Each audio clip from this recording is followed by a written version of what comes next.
Good day, everyone.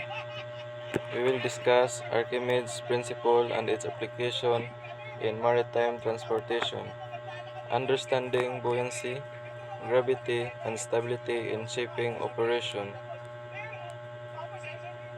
An object submerged in a fluid experiences an upward buoyant force equal to the weight of the displaced fluid. So, but pasabot explain ang Archimedes principle nagsasabi na ang anumang bagay na inilubog sa tubig ay tinutulak pataas ang pwersa na katumbas ng bigat ng tubig na kanyang na-displace. So, ito ang dahilan kung bakit lumulutang ang barko. Key concept: buoyancy, the force exerted by a fluid that opposes an object weight. So, buto ana, pwersang pataas mula sa tubig. So, musaka siya tulad para aning pictures kinunhan ning lutaw. Gravity, the downward force acting on a vessel due to its weight. Pasabot ana, pwersang pababa ng barko.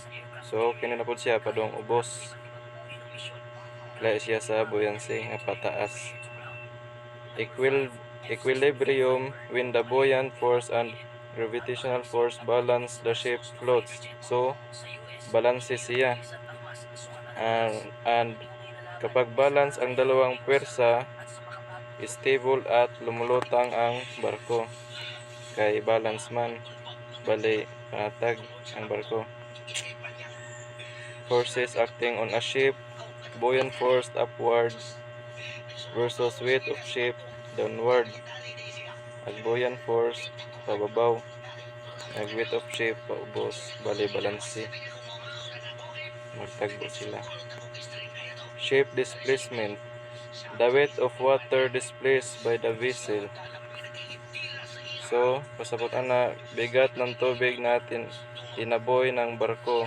Bali, gihawa siya sa barko sa maing picture.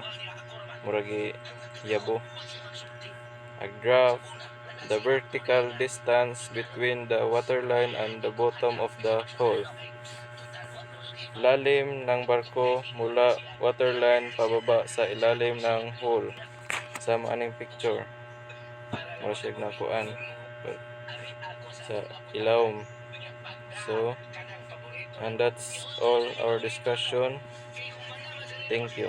Unta na nasabtan gamay. Thank you.